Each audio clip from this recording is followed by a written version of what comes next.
Hello and welcome back to another episode on the Purely Automotive YouTube channel. I'm Jason and you join me again in the garage with the 4th generation Honda Civic. Today I'm going to be addressing the issue with the coolant system. So on the previous video I explained that it overheated and it was a bit of a pain in the backside to get home. So I've ordered a new thermostat and a service kit for the car. So first things first, I'm going to drain the coolant, put a new thermostat in the car, put it all back together, fresh fluids, and then we'll crack on with servicing the rest of the car. Let's get going. So this is the engine bay on the 4th gen. The thermostat housing is down here on the back of the block. You can just about see it connected to the lower rad hose. It is really awkward. It's only two 10mm bolts, but I've got fairly small child-sized hands.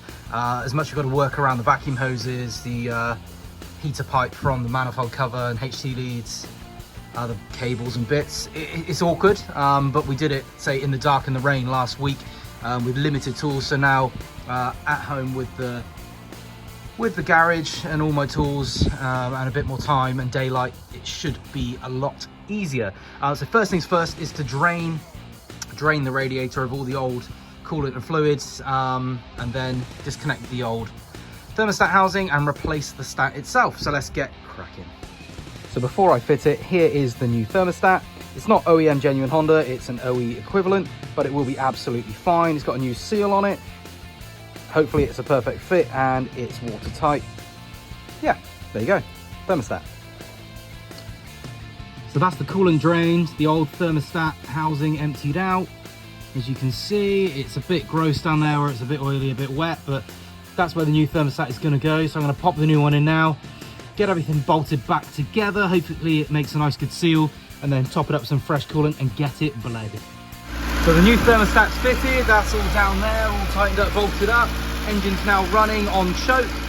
Coolant is topped up, radiator's full of coolant and water mix. It's now nearly up to temperature, so hopefully we'll start. There we go, there's a few bubbles just coming in now, so thermostat will hopefully start to open soon. You check the fan switch is all good, the bottom rad hose gets hot. So yeah, we've just got to wait for it to warm up and do its thing.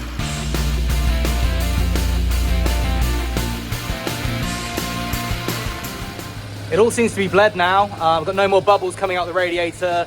Thermostat's opened, bottom hose is nice and hot, car's up to temperature. So I'm going to take it round the village for a quick test drive just to make sure that everything's okay and temperatures don't go crazy or anything when it's actually in use. Be back in a minute.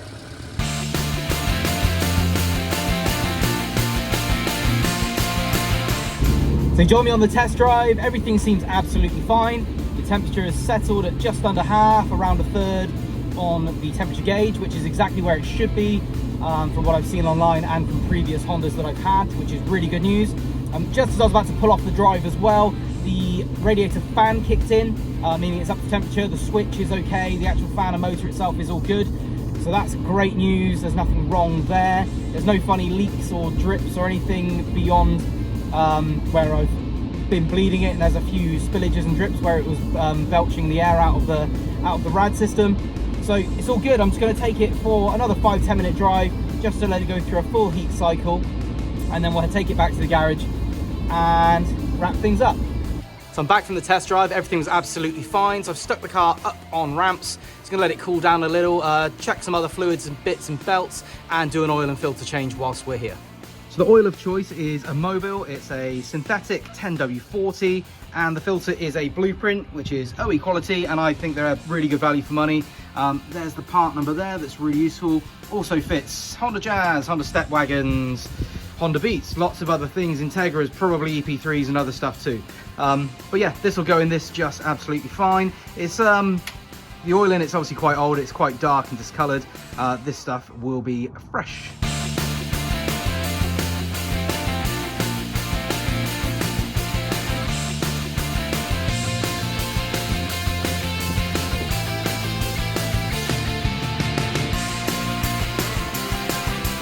That's the service all complete, oil, filters, fluids, etc. all sorted. Coolant seems to be behaving itself, no temperature changes.